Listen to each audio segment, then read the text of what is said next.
기도하겠습니다. 하나님 아버지, 우리 아버지가 되어주셔서 감사합니다. 오늘부터 또한 몇 주간 영적 아비가 되는 과정들을 함께 나누면서 하나님 예배 때마다 우리에게 오셔서 새해를 행하셨지만 더 깊이 우리를 만나주시고 만져주시고 새롭게 하여 주시옵소서. 하나님, 그래서 우리가 이 시간들을 통해서 막혀있던, 정체되어 있던 그 생장점이 터지고 우리가 그리스도의 장성한 분량으로 가는 귀한 발판의 시간으로 사용하여 주시옵소서. 하나님, 코로나 기간이 우리에게는 정체기가 아니라 성장기임을 믿습니다. 감사하며 예수님의 이름으로 기도합니다. 아멘. 오늘부터 저희가 한 1월 동안 또 한 2월 첫 주까지 정도를 영적인 아비의 여정에 대해서 함께 나누도록 하겠습니다. 영적인 아비의 시작은 하나님 아버지를 보는 것에서부터 시작이 된다고 지난주에 나누었습니다. 육신의 사람들도 아기로 태어나서 어떤 시간들을 거칩니까? 오늘 우리가 이제 졸업 영상을 보았던 것처럼 키즈에서, 영어부에서 키즈로, 또 소년에서 청소년으로, 그리고 청년이 되고 또 이제 아비와 어미가 되는 과정을 육신의 사람들이 거치는 것처럼 영적인 생명도 성장의 사이클이 있는 것이죠. 그리고 그 성장은 반드시 성장에 맞는 공급이 있어야만 건강한 아비로 자라나게 됩니다. 그리고 이런 성장의 과정은요, 잘 성장하기도 하지만 그런 조건들이 맞지 않으면 정체기가 있습니다. 그래서 영적인 정체기도 다 이유가 있는 거죠. 그 성장의 그 시점에서 어떤 원인들로 인해서 성장이 막히면 이제 그때부터는 자연스럽게 정체기가 옵니다. 정체기는 반드시 또 침체와 연결이 되어 있습니다. 그래서 우리가 영적인 아비가 어떤 모습을 가져야 되는지를 보는 것 너무 중요한데요. 그런 영광들이 어쩌면 우리에게는 그냥 부러운 남의 행복으로 보일 수도 있을 것 같아요. 저 영적인 아비가 너무 멋있고 너무 저렇게 살고 싶지만 왜 나는 저 포지션까지 갈 수 없을까? 왜 나는 계속 이 자리에 머물러 있을까? 그래서 기도하고 고민하는 가운데 영적인 아비에 대한 부분들은 사실은 저희가 이 창세기 강해를 통해서 많이 풀어지고 있습니다. 그리고 한두 가지로 정리할 수 있는 것도 아니에요. 그래서 우리가 창세기 강해를 다시 보기 전에 영적인 아비가 되는 여정에 대해서 말씀을 가지고 함께 좀 확인하고 그렇게 가는 시간을 가지려고 합니다. 원래는 저희가 이걸 이제 집중적으로 언제 하냐면 속사람 학교 때 하는데요. 코로나 때문에 우리가 이제 소그룹을 못 하기 때문에 기도하다가 특별히 주일 예배를 통해서 그 아비가 되는 과정 속에서 우리의 속사람의 문제들을 좀 하나님이 좀 다루기 원하시는 것 같아요. 그래서 이 시간을 통해서 함께 좀 그런 부분들을 나누기 원합니다. 기대하는 것은 오랫동안 침체와 또 정체기에 있던 분들이 계신다면 영적인 생장점이 터지는 은혜가 있기를 축복합니다. 그래서 오랫동안 자녀에 머물러 있던 사람들은 청년으로 점프하고, 할렐루야. 또 청년에 머물러 있던 사람들은 아비로 점프하는 그런 은혜가 있기를 축복합니다. 여러분, 성경은 곳곳에서 우리가 알고 있듯이 영적인 성장에 대한 이야기를 하고 있습니다. 우리가 자라난다는 개념을 곳곳에서 읽어요. 그 중에서 우리가 오늘 보게 되는 이제 앞으로 요한일서 말씀을 중심으로 한 달 정도를 이제 볼 텐데요. 오늘 본문이 이제 한 달 내내 봐야 되는 본문입니다. 이 요한일서는 그 중에서도 영적인 성장 과정에서 중요한 핵심을 그 시대 속에서 굉장히 잘 짚어주고 있는 본문이 요한일서의 말씀이에요. 그래서 먼저는 우리는 이 요한이 말하는 그 시대에서 그 본문 안에서의 성장의 의미가 무엇인지를 살펴보면서 자녀의 문제, 청년의 문제, 또 아비의 영광, 이것을 함께 좀 나누도록 하겠습니다. 여러분 아시다시피 요한일서는 그 시대에 어떤 목적으로 쓰여졌냐면 많이 들어서 아실 거예요. 그죠? 그 시대에 그 플라톤의 이데아 철학으로부터 나왔던 헬라 철학, 그 헬라 철학 중에서도 영지주의가 초대교회에 들어오기 시작하면서부터 어떤 일이 벌어졌냐면 복음이 왜곡되기 시작했습니다.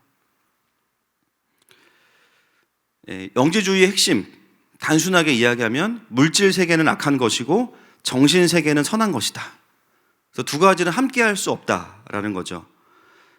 그 영지주의적 관점의 헬라 철학이 바로 교회 안에 들어오면서 인간의 철학으로 복음을 해석하기 시작해요. 그래서 그 인간의 철학으로 복음을 보면은 이해가 되지 않는 부분이 어떤 부분이냐면, 어떻게 하나님이신 그분께서 사람의 몸을 입고 이 땅에 오실 수 있냐. 하나님은 선한 분이시고 완전한 선한 분이시고, 물론 영지주의를 공부해 보면 여러분 공부하실 필요 없습니다. 저는 궁금해서 했어요. 신이 이렇게 있어요. 제일 선한 신이 있고, 우리가 믿는 창조주 하나님은 두 번째 신입니다. 그들한테는 조금 불완전한 신이에요. 그래서 물질 세계를 창조할 수 있는 거예요. 이런 구조가 만들어진 이유는 뭐냐면, 철저하게 영적인 세계를 선한 것으로 만들고 물질의 세계를 악한 것으로 만들려고 하다 보니까 물질을 창조한 신은 조금 불완전해야 됩니다. 그래서 하나님은 좀 불완전한 거예요. 그런데도 선하죠. 어쨌든 신이니까. 어떻게 그 신이 인간의 몸을 입고 이 땅에 올 수 있냐? 그건 불가능하다. 그러면서 이 땅에 오신 참 하나님이시면서 참 사람이신 예수님을 향해서 뭐라고 이야기하냐면 가짜다라고 이야기해요. 그걸 가현설이라고 하는데, 그냥 우리가 보기에 사람이지 사실은 하나님이 사람인 척 하신 거다, 이렇게 해석을 하기 시작합니다. 결국 이것은 어떤 결과를 맞게 되냐면 예수님의 성육신을 부정하게 됩니다. 실제로 교회 안에서도요. 그래서 예수님의 성육신을 부정하는 사람들이 교회 안에 막 등장하게 돼요. 그렇게 가르치고 그렇게 배우고. 제가 이 요한일서의 배경을 보면서 참 너무 중요한 사단의 전략 중에 하나가 뭐냐면, 복음을 사람의 철학으로 해석하려고 하면 이런 일들이 벌어지기 시작하는 거예요. 여러분, 사단의 전략 중에 가장 큰 전략이 뭐냐면, 한번 따라하겠습니다. 복음의 물타기. 복음의 물타기예요. 역사를 보면 항상 사단은 복음에 물을 타고 복음을 왜곡시켰습니다. 왜냐하면 온전한 복음이 들려지는 곳에 진짜 구원의 역사가 나타나기 때문에, 그리고 하나님의 나라가 확장되기 때문에, 이 흐름을 막는 가장 근원적인 방법은 복음 자체를 변질시키는 거예요. 하나님에 대한 이미지를 왜곡시키고 하나님 나라에 대한 부분들을 왜곡시키는 겁니다. 여러분, 지금도 마찬가지죠. 복음과 하나님 나라를 말씀 자체로 파악하기보다는 사람의 생각으로 해석하려고 하고 바꾸려고 하는 거대한 흐름들이 있습니다. 요한의 시대에는 영지주의와의 싸움이 그러한 싸움의 핵심이었어요. 여러분, 만약에 우리가 예수님이 육체로 오신 것을 부인하거나 믿지 않게 되면 어떤 일이 벌어지겠어요? 그 예수님의 죽으심이 우리와 상관이 없어지는 겁니다. 여러분, 예수님이 우리의 죄를 대속하시려면 정말 사람으로 오셔야 돼요. 맞습니까? 그분 자체가 제물로 완전한 사람으로 오셔야만 우리의 죄를 담당하시고 그 십자가의 피가 우리에게 능력이 됩니다. 그런데 영지주의를 통해서 그 복음을 왜곡하기 시작하면요, 예수님의 죽으심은 아무런 의미가 없어집니다. 그러면 아무리 그 잘못된 복음을 믿고 교회를 다닌다고 해도 제대로 된 복음을 만날 수가 없게 돼요. 그럼 어떻게 됩니까? 구원과 경건의 능력이 나타나지 않게 되죠. 그리고 영지주의자들은 다음 주에 또 보겠지만 육체는 악한 것이기 때문에 절대로 성화될 수 없다고 믿습니다. 그래서 어떻게 되냐면요, 무조건 몸에 벌을 줘야 돼요. 그러니까 금욕주의. 그리고 반대로 몸은 좋아질 수 없기 때문에 반대로 가요. 이제 또 쾌락주의. 두 가지의 극단으로 치닫게 됩니다. 이게 영지주의가 그 당시에 교회 안에 들어와서 복음을 왜곡시켰던 내용들 중에 하나입니다. 그래서 얼핏 들으면 굉장히 영지주의가요, 신령한 말처럼 들려요. 굉장히 복음과 비슷하게 들립니다. 여러분, 누가 들어도 이게 구별이 되면 이런 편지를 쓸 필요가 없겠죠. 그런데 그게 아주 교묘하게 교회 안에 들어왔기 때문에 요한은 특별히 요한일서를 통해서 그 복음에 왜곡된 것들을 다시 온전한 복음으로 바꾸려고 하는 것입니다. 그래서 복음과 굉장히 비슷하지만 사실은 정반대되는 이야기를 하게 되고, 결국은 왜곡된 복음은 사람들을 그리스도로부터 멀어지게 합니다. 그리고 하나님 나라와는 반대로 살아가게 만드는 것이죠. 그래서 사실은 우리가 이것을 그 당시 교회의 현상으로만 보면 안 되고요, 영적인 차원에서 본다면 끊임없는 복음을 향한 사단의 도전으로 여러분 이해를 하셔야, 지금도 영지주의는 아니지만, 물론 지금도 영지주의처럼 신앙생활하는 분들이 있어요. 그러나 지금의 공격은 사실은 강력한 그 사람의 나라와 인본주의, 복음처럼 들리지만 그러나 성경의 원리와는 반대되는, 하나님 없이 그것들을 이룰 수 있다고 말하는 강력한 세계관의 도전이 있습니다. 결국은 우리가 제대로 복음을 알고 나면 어떤 싸움을 해야 되냐면요, 내가 알고 있는 복음이 성경의 복음과 얼마만큼 일치하는가를 고민하게 됩니다. 내가 살아내는 삶이 정말 하나님께서 말씀하시는 그리스도인의 삶의 원리와 일치하는가? 혹시나 내가 살아오면서, 세상을 살면서 세상 속에서 들었던 메시지들이 복음과 섞여 있지는 않은가? 이 고민을 모든 그리스도인들이 하게 되죠. 그 중에서도 사단은 가장 중요한 이 복음의 핵심들을요, 왜곡시키고 그 진리를 굽게 만들어서 그들이 추구하는 건 뭐냐면, 사람들이 생명의 원천이신 하나님께 나아갈 수 없도록, 하나님과 연결될 수 없도록 우물을 막아버리는 겁니다. 제대로 복음 안에 거하는 사람들은 그래서 항상 어떤 삶이 있냐면요, 하나님과의 신선한 관계가 있어요. 그게 가장 중요한 기준입니다. 하나님의 음성을 듣고 있거나, 예배 때마다 하나님이 주시는 마음을 받아내거나, 아주 더디지만 내가 변하고 있거나, 반드시 생명과 연결되어 있는 사람에게는 성장이 있습니다. 그러나 사단이 우리에게 왜곡된 복음을 심어서요, 나는 하나님과 연결되어 있다고 믿지만 사실은 하나님과 연결되어 있지 않을 수 있거든요. 그런 분들에게는 어떤 시간이 펼쳐져요? 정체기가 있는 거예요. 예배도 드리고 말씀도 읽고 봉사도 하는데 뭔가 내가 바뀌어지지 않는 것 같아요. 아주 더디게라도 바뀌어지지 않아요. 또 하나님과의 관계를 생각하면 정말 옛날에 만났던 시간만 떠오르기 시작합니다. 그렇다면 무엇입니까? 생명과 연결되어 있지 않은 거예요. 바로 이러한 관점과 내용들이 요한 1서의 배경이 되는 것이죠. 그래서 우리가 성경을 읽을 때 많은 분들이, 특히나 이제 내적 치유하시는 분들이요, 이 요한 1서 이 본문을 가지고 영적인 성숙의 과정을 많이 강의하고 설교하시거든요. 근데 다 틀린 건 아니지만 좀 안타까운 것은 뭐냐면, 요한이 진짜 말하고 싶었던 얘기보다는 우리가 아는 수준의 자녀와 청년과 아비의 이야기를 하시는 걸 보게 됩니다. 여러분, 가장 중요한 것은 일단 본문이 뭐라고 말하는지가 제일 중요합니다.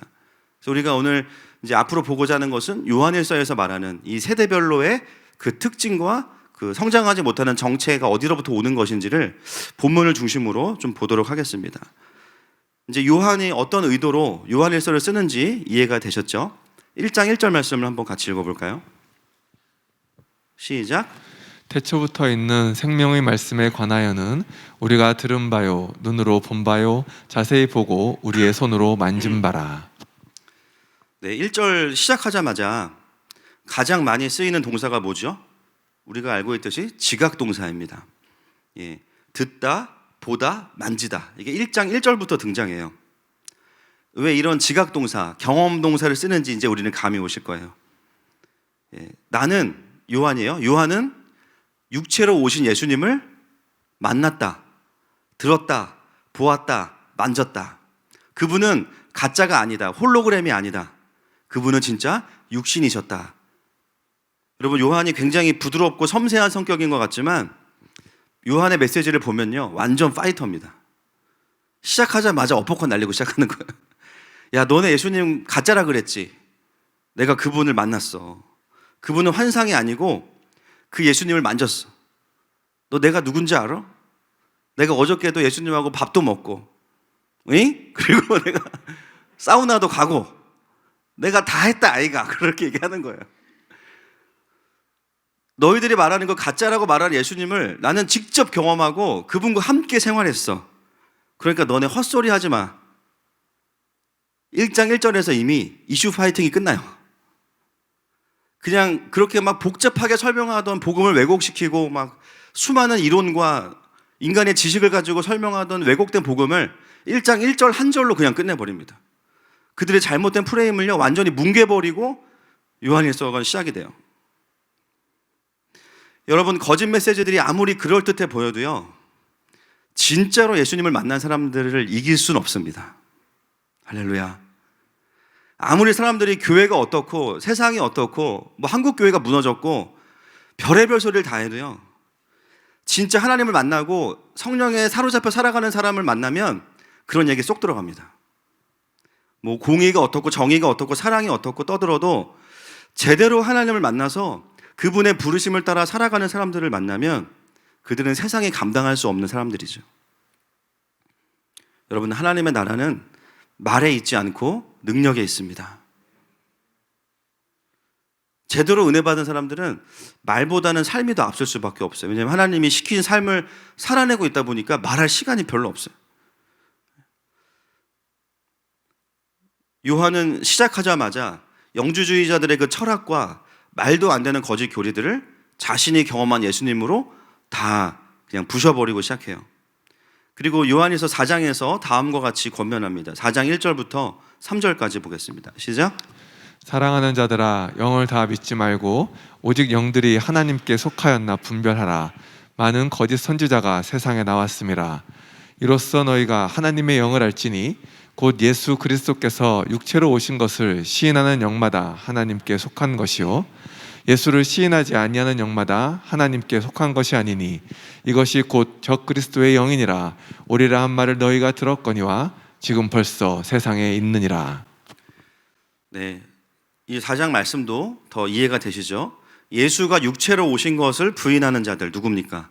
영지주의자들이죠. 또는 영지주의 영향을 받은 왜곡된 복음을 가진 개종한 사람들, 그들이 갖고 있는 영은 적그리스도의 영이라는 거예요. 여러분, 사도 중에 가장 오래 산 사람이 누구죠? 요한입니다. 제가 보니까 하나님이 왜 요한을 이렇게 오래 마지막까지 살게 하셨나 이해가 돼요. 만약에 베드로가 이런 현상을 봤으면 승질 나가지고 어떻게 했을까? 다 그물에 묶어가지고 바다로 갔을 것 같아. 그러면 큰일 나는 거예요. 너무 레디컬하잖아, 그죠, 베드로는. 그러니까 요한은 똑같은 분노가 있지만 그걸 어떻게 싸우냐면요, 말씀으로 싸워요. 여러분, 요한일서를 연구하다 보면은 패닉의 상태에 들어갑니다. 왜냐면요, 주제가 계속 바뀌어요. 근데 보니까 요한은 그런 사람이야. 근데 그 패턴 속에서 엄청난 진리가 아주 점층법으로 더 강조가 됩니다. 그래서 사랑과 진리에 대한 이야기가 요한일서 4장에는 계속 교차가 돼요. 하나님이 요한을 마지막까지 살게 하시고 또 요한복음이 가장 마지막에 쓰여졌잖아요. 가장 먼저 제자가 된 사람이 요한임에도 불구하고 다 이유가 있는 거예요. 조목종 말씀으로 싸워내는 사람이 바로 요한이었습니다. 자, 이런 영적인 상황 속에서 요한은 그 당시 초대교회의 구성원들을 뭐라고 부르고 있냐면, 오늘 우리가 읽은 본문에 보시면요, 자녀들아, 그 다음에 아이들아, 그 다음에 청년들아, 아비들아 이렇게 불러요. 성도들아 이렇게 부를 수도 있잖아요. 그리스도인들아 이렇게 부를 수도 있잖아요. 그런데 오늘 본문에서는 세대별로 부르고 있습니다. 물론 자녀, 청년, 아비 한 교회 안에 다 있는 그룹들이에요. 그러나 여러분, 우리가 이걸 한 사람으로 한번 국한해서 생각해 본다면 아비는 어떤 사람이냐면요, 처음부터 아비로 태어난 것이 아니라 자녀에서 청년으로, 청년에서 아비로, 그래서 아비가 되는 거죠. 요한의 메시지는 각각의 세대를 향한 메시지이기도 하지만 이 모든 성장의 과정 속에서 뭐가 중요한지를 이야기하는 포인트가 있습니다. 그리고 오늘 본문을 제외하고 다른 대부분의 요한일서에서 요한은 그 초대교회를 향해서 뭐라고 부르냐면요, 자녀들아 이렇게 불러요. 그리고 한 번 정도 아마 형제들아 이렇게 불렀을 거예요. 대부분은 자녀들아 또는 사랑하는 자녀들아 이렇게 부릅니다. 그 말은 무슨 뜻입니까? 요한 역시도 바울처럼 아비의 입장에서 초대교회를 향해서 기록하고 있는 거죠. 그래서 오늘은 이 전체를 한번 우리가 살펴보고 다음 주부터 이제 심화학습을 하도록 하겠습니다. 자, 자녀들은 어떤 사람인가? 요한일서 2장 12절 말씀 같이 보겠습니다. 시작. 자녀들아, 내가 너희에게 쓰는 것은 너희 저가 그의 이름으로 말미암아 사함을 받았음이요. 자, 14절도 한번 보겠습니다. 시작. 14절 시작. 아이들아, 내가 너희에게 쓴 것은 너희가 아버지를 알았으며, 아비들아, 내가 너희에게 쓴 것은 너희가 태초부터 계신 이를 알았으며, 청년들아, 내가 너희에게 쓴 것은 너희가 강하고 하나님의 말씀이 너희 안에 거하시며 너희가 흉악한 자를 이기었음이라. 네, 여러분, 자녀의 두 가지 특징이 나오죠. 첫 번째가 뭐냐면 12절에 죄사함을 받았음을 아는 자, 이게 첫 번째고요. 두 번째 14절에 아이들아 내가 너희에게 쓴 것은 너희가 누구를 알았으며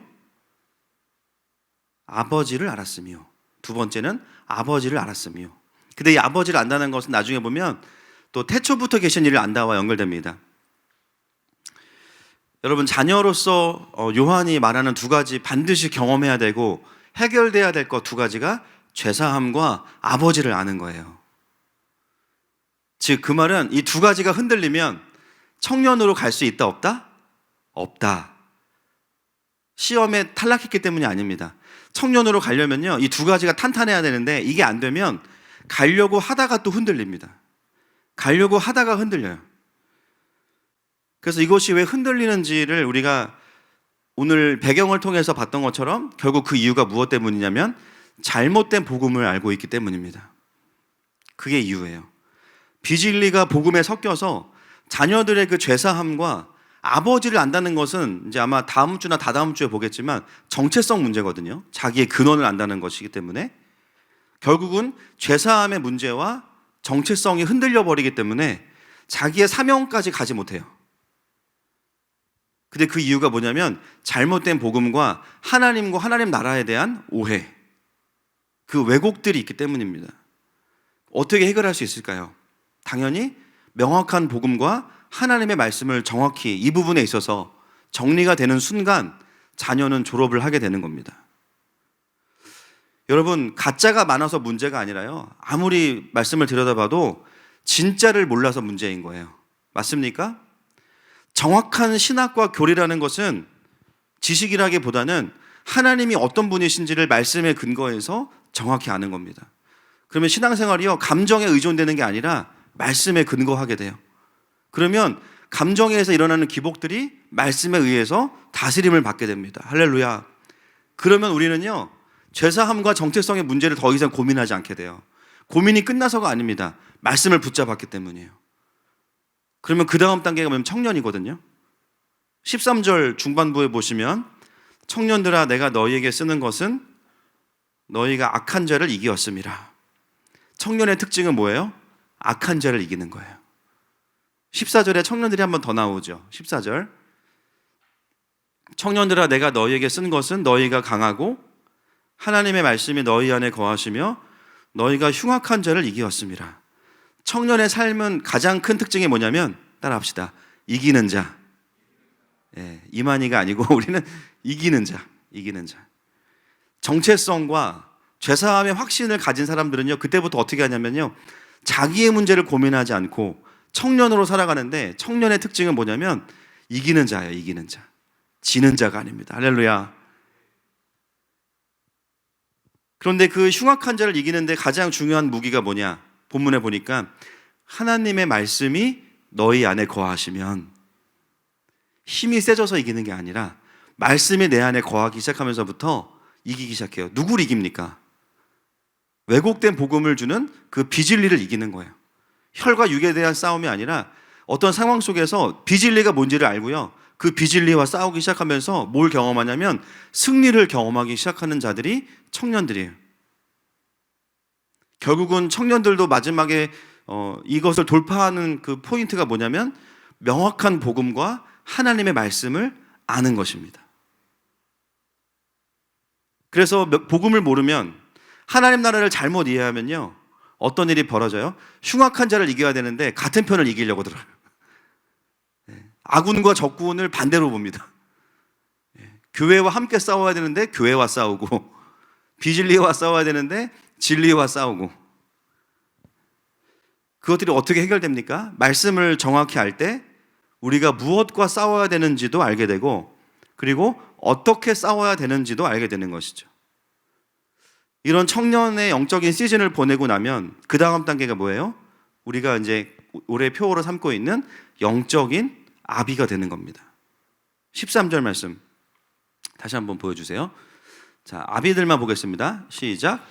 아비들아 내가 너희에게 쓰는 것은 너희가 태초부터 계신 이를 알았음이요. 네, 여기까지 보겠습니다. 우리가 영적인 아비라고 하면 어떤 느낌이 있냐면 푸근한 친정아빠의 느낌이 있습니다. 그리고 그 굉장히 막 존재가 풍성한 동네 이제 목사님 같은 교회 목사님 같은 느낌이 있는데요. 물론 아비들은 자녀에 대한 깊은 사랑과 용납이 있어요. 그러나 요한일서가 말하는 그 아비의 본질은 어디에 있냐면 그 사랑은 어디로부터 오는지를 이야기하는 거예요. 여러분, 그 아비됨은 어디로부터 오는 것이냐면 태초부터 계신 이를 아는 겁니다. 여러분, 태초부터 계신 이가 누굴까요? 이거 좀 헷갈리실 수 있어요. 1번 성부 하나님, 2번 성자 예수님, 3번 성령 하나님. 자, 1번. 네, 지금 가정에서도 보니까 손 드는 분들이 계시고.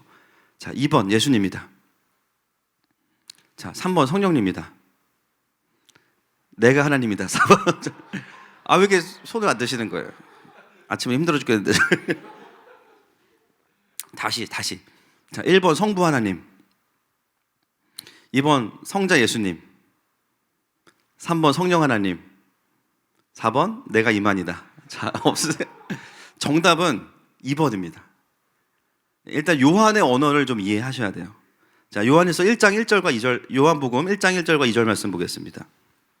시작. 태초에 말씀이 계시니라. 이 말씀이 하나님과 함께 계셨으니 이 말씀은 곧 하나님이시니라. 그가 태초에 하나님과 함께 계셨고. 자, 요한은 예수님을 이렇게 표현하죠. 아비됨의 본질은 어디에 있냐면 태초부터 계신 바로 예수 그리스도를 온전히 아는 겁니다. 여러분, 이 요한일서의 싸움이 영지주의와의 싸움이라고 말씀을 드렸죠. 결국은 이 싸움의 본질은 뭐냐면 예수님은 누구신가를 정확히 아는 것과의 싸움이에요. 그래서 이 진리와의 싸움의 아비됨의 가장 큰 본질은 뭐냐면 예수님을 아는 것인데요. 자녀 때 알았던 그 예수님, 자녀 때 알았던 아비의 수준이 아니라 태초부터 하나님과 함께 계셨던 완전한 하나님이시면서 완전한 사람이 되신 예수님을 정확히 아는 것. 그것이 아비됨의 기초라는 거죠. 그 예수님을 온전히 알 때에만 우리가 진정한 아비가 될 수 있다는 겁니다. 여러분, 많은 사람들이 기독교는 사랑의 종교라고 이야기해요. 맞아요. 그죠? 사랑의 종교 맞는데 그 사랑은 무조건적인 용납과 포용성이 아니라 어디로부터 오는 것입니까? 그리스도를 온전히 아는 것. 진리로부터 오는 겁니다. 여러분, 사랑이 풍성해지려면 뭐가 풍성해져야 돼요, 그러면? 진리가 풍성해져야 돼요. 나는 교회 다니니까 착한 사람 돼야지. 힘들 거예요. 우리가 안 착하니까. 나는 교회 다니니까 윤리적이어야지. 힘들 거예요. 우리는 마음이 쉽지 않거든요. 근데 신기한 건 뭐냐면 진리에 집중하면 진리로부터 윤리가 나옵니다. 진리에 집중하면 하나님의 통치로부터 존재가 바뀌어서 성화를 통해서 성품의 열매가 맺혀져요. 그냥 무조건 참고 용납하는 것이 기독교가 아니에요. 기독교 핵심은 사랑도 맞지만 그것은 바로 진리에 기초한 사랑이어야 한다는 겁니다. 여러분, 십자가의 진리가 없는 사랑은 반드시 한계가 있고요. 영혼을 구원할 수 없습니다. 그래서 제일 안타까운 분들이 어떤 분들이냐면 이 땅의 유한한 사랑, 진리에 기초하지 않은 사랑으로 만족하고 그것이 다라고 생각하면서 스스로를 속이는 분들, 속고 있는 걸 모르는 분들이 제일 안타까운 분들이에요. 잠깐 동안의 사랑에 취해서 영원한 생명을 잃어버리는 거 너무 안타까운 일이죠. 여러분, 우리가 사실은 영적인 아비가 되는 과정 속에서 많은 열매들을 맺게 돼요. 당연히 성품의 열매가 있습니다. 여러분, 그렇게 성격이 불같은 구약에 나오는 모세, 그 모세가 어땠습니까? 여러분, 모세는 우리가 알다시피 살인자입니다. 자기의 혈기를 주체하지 못해서, 물론 자기의 의로움 때문에 애굽의 군인을 죽이죠. 혈기가 가득해요. 그냥 지팡이로 반석을 가리키라고 했는데 열받으니까 때려가지고 자기가 물을 낸 것처럼. 그래서 이제 못 들어가잖아요, 가나안 땅에. 그렇게 혈기가 강한 사람이 모세인데요. 그 모세가 인생의 마지막에 이제 주님을 만나기 직전에 어떤 모습이었어요? 그의 온유함이 지면의 모든 사람보다 승하였더라. 그러나 중요한 건 뭐냐면 모세의 인생의 목표는 온유한 사람이 되는 것은 아니었습니다. 모세는 그걸 목표로 살아오지 않았어요. 그냥 진리가 되시는 아버지 하나님의 부르심을 따라왔을 뿐인데 어느새 그 과정 속에서 하나님을 자기도 모르게 너무 많이 닮아버렸고, 그 하나님과의 관계 속에서 상황을 향한 진리를 깨닫고 나니까 기다릴 수 있는 여유와, 그리고 사람들을 볼 때도 하나님의 통찰을 가지고 보게 되니까 그 존재가 그냥 하나님의 마음을 닮아버린 것 뿐이죠. 온유함 자체가 모세의 인생의 목표는 아니었어요. 우리가 신앙생활의 열매로서 성령의 열매를 맺는 것은 당연한 일이지만, 사랑, 희락, 화평 너무 좋아요. 근데 그런 것은 말 그대로 열매입니다. 우리의 제작품이 아니에요. 공장에서 만들어내는 게 아니에요. 내가 희락을 목표로 막 애쓴다고 되는 것이 아닙니다. 내가 막 절제를 목표로 애쓴다고 되는 것이 아니에요.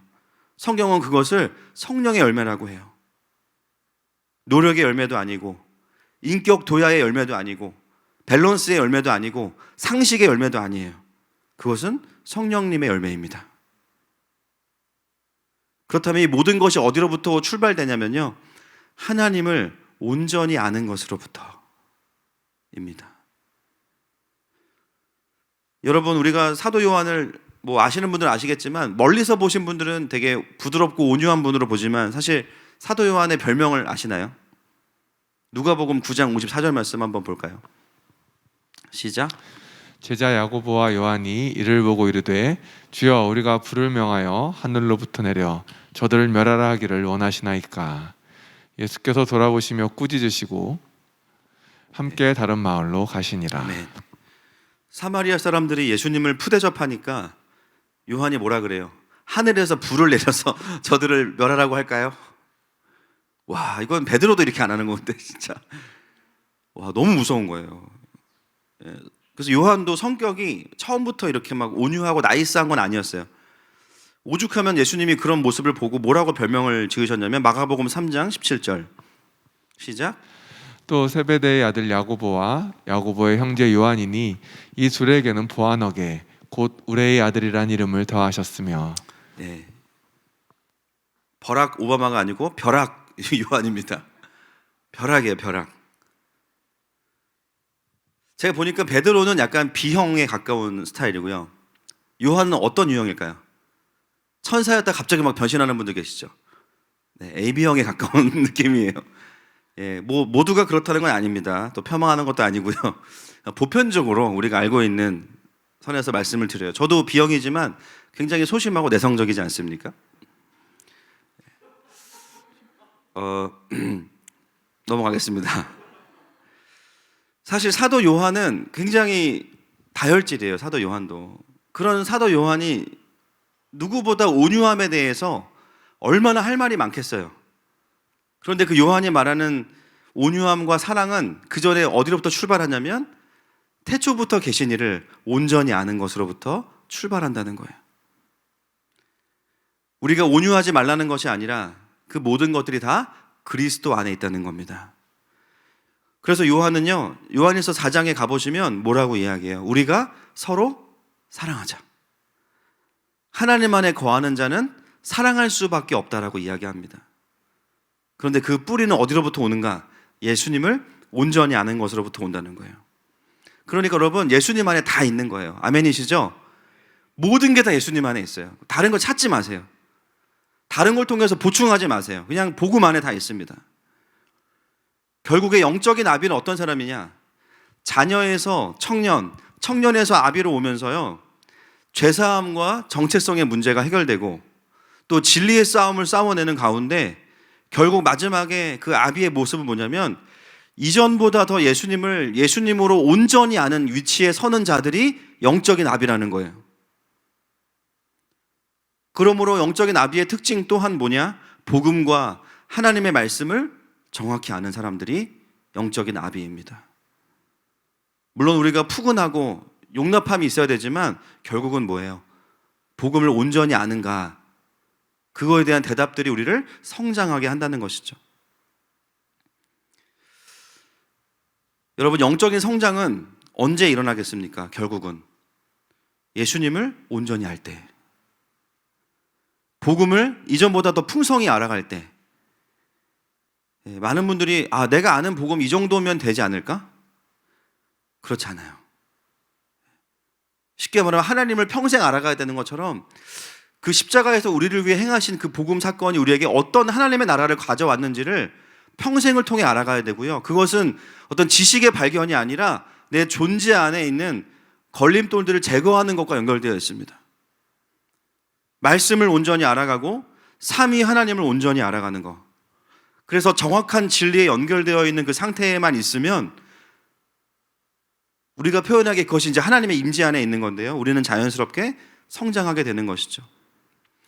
여러분, 원수들이 이걸 너무 잘 알아요. 그래서 원수들이 어떻게 합니까? 끊임없이 우리 안에 있는 복음을 왜곡시키려고 합니다. 하나님에 대해서 오해하게 만들고 제한하게 만들고 잘못 알게 만들어요. 대화하다 보면요. 그래서 어떤 분들하고 대화하다 보면 저도 그럴 때가 있지만 하나님의 이야기를 쭉 해요. 어떤 영역에서는 하나님이 없어요. 그냥. 그 부분에 있어서 하나님 모르는 거죠. 그러면 거기는 하나님의 통치라기보다는 세상의 가치관이나 자기의 판단으로 그 영역이 여전히 다스려지고 있는 거예요. 대화하는 가운데 하나님의 연속성이 사라져 있는 그 부분에 있어서 정체기에 문제가 있는 것입니다. 거기에 바로 거짓말과 비진리와 왜곡된 복음이 있는 거예요. 그래서 영적으로 깨어나는 분들이 하는 말들이 똑같아요. 목사님, 제가 그동안 속았어요. 그걸 이제 알았어요. 평상시에 듣던 말인데 그게 이제서야 자기가 하나님이 없는 그 영역 가운데 풀어지면서 내가 이 영역이 정말 하나님께 돌아오지 않았었구나. 거기서 이제 영적인 유레카가 일어나는 것이죠. 우리가 영적인 성장을 이야기하면서 가장 많이 이야기하는 게 뭐냐면 상처의 문제입니다. 당연히 영적으로 성장하기 위해서는 상처를 치유해야 돼요. 상한 마음들 풀어내야 됩니다. 그런데 결국 그것은 무엇을 위한 과정이냐면 그 상처를 치유하는 것이 끝이 아니라 그 과정 속에서 예수님을 온전히 아는 것으로 가야 돼요. 그게 상처 치유의 결론입니다. 왜냐하면 사단이 그 상처를 통해서 우리에게 주었던 해석의 문제인데요. 상처를 주는 게 목표가 아니에요. 그들의 목표는. 그 상처 속에 뭘 심냐면 하나님에 대한 왜곡을 심습니다. 말씀에 대한 비진리를 심고요. 예수님에 대한 왜곡을 심어서 끊임없이 우리가 상처를 묵상하면서 잘못된 복음을 가지고 하나님께 나아가지 못하게 만드는 것. 그것이 원수들의 전략이기 때문입니다. 세상을 바라보는 관점에 있어서도 이건 성경적이지 않아. 그렇게 인식하지도 못하도록 아예 우리의 사람의 관점을 우리의 마음속에 집어넣어 놓는 것이죠. 쉽게 말하면 술에 물을 탔는데 맛을 전혀 구분하지 못하는 거예요. 맛은 너무 똑같아. 근데요, 100병, 200병을 먹는데 안 취하는 거예요. 잘 모르시죠? 그러게 저도 몰라요.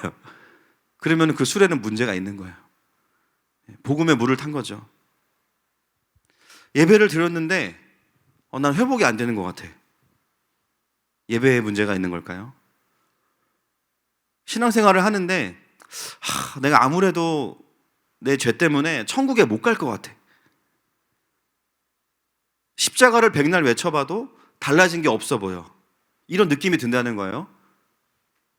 심지어 내가 십자가 목걸이까지 하고 다니는데 무겁기만 해. 아무런 능력이 경험하지 못해.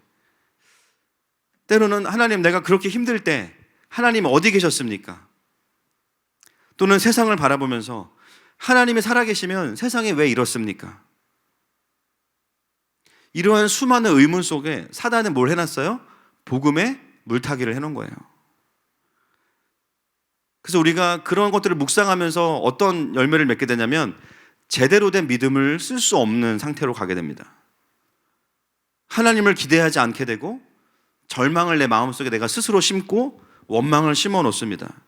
그럼 어떻게 돼요? 생장점이 막혀버리는 거죠.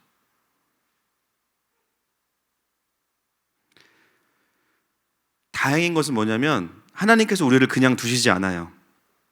그렇게 살다가 어느 순간 복음이 들려지면서 그 막혀있던 생장점이 뚫어지는 은혜가 있어요. 할렐루야. 그러면 그 자리에서 우리가요, 상처만 치유되는 게 아니라 어떻게 되냐면 결국은 복음을 더 깊이 알게 되는 거예요. 하나님을 더 깊이 알게 되는 거예요. 그때 어떤 고백을 해요? 정말 십자가가 능력이 맞구나. 나의 죄의 문제가 나의 존재의 문제가 정말 그분 안에서 해결되었구나. 하나님이 여전히 하나님이셨구나. 그 순간이 바로 다시 하나님과 깊어지고 자녀에서 청년으로, 청년에서 아비로 자라가는 순간이 되는 것입니다. 여러분, 요한복음의 첫 번째 나오는 기적이 뭔지 아시죠? 가나의 혼인잔치에서 예수님이 술을 만드셨어요. 그렇죠? 술을 만드시고 그때 그 연회장이 뭐라 그래요? 술을 먹으면서 나중에 보통은 처음에 이제 정신 말짱할 때 좋은 술 나오고 이제 전문 용어로 꽐라가 되면 안 좋은 술, 물 탄 술 나와야 되는데 왜 나중에 더 좋은 술이 나오냐 이렇게 이야기해요. 여러분, 그 가나의 혼인잔치는 정말 깊은 메시지를 담고 있습니다. 끊어진 잔치는, 우리의 인생의 끊어진 잔치는 예수님만이 이어가실 수 있어요. 할렐루야. 많은 사람들이 잘못된 포도주를 먹으면서 자신의 인생이 깊어지기를 바라는데요, 기분이 안 좋아져요. 공허해지고. 그런데 예수님께서 만드신 포도주를 먹을 때 우리의 인생 가운데 진정한 의미에서의 끊어진 잔치가 다시 회복되는 겁니다. 그분이 만드시는 술은 진짜예요. 하나님이 주시는 기쁨은 진짜입니다. 복음이 주는 회복은 진짜입니다. 여러분, 진리는 생명이기 때문에 진리가 들어오는 순간 내 안에 있던 가짜들은요, 다 드러나는 거예요. 가짜와 싸우는 게 아니라, 그러므로 우리가 어떻게 해야 돼요? 진짜이신 예수님께 집중해야 됩니다.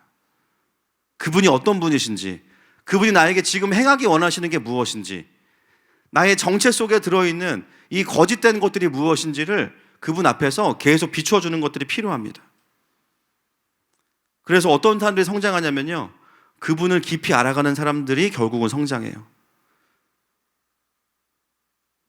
세상은 그 포인트를 모르기 때문에 끊임없이 어디에 집중시켜요? 상처에 집중시키고, 상처를 분석하고 판단하고, 이게 어디로부터 온 건지를 끊임없이 이야기해주고, 결국은 과거와 손절하십시오. 그리고 스스로 이제 멋진 인생을 살아가십시오. 이게 세상이 주는 상담과 심리의 결론입니다. 여러분, 이것으로는 끊어진 잔치를 이룰 수 없습니다. 그거 나중에 하더라도 뭐 안 필요한 건 아니지만 결국은 뭐예요? 예수님을 온전히 알아야 돼요.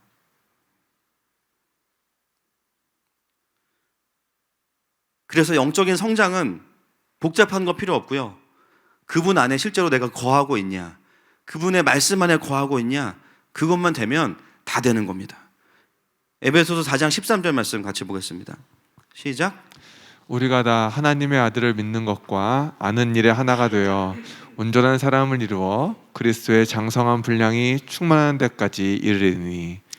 여러분, 우리가 그리스도의 장성한 분량이 충만한 데까지 이르기 위해서 필요한 것, 하나님의 아들을 믿는 것과 아는 일에 하나가 되는 겁니다.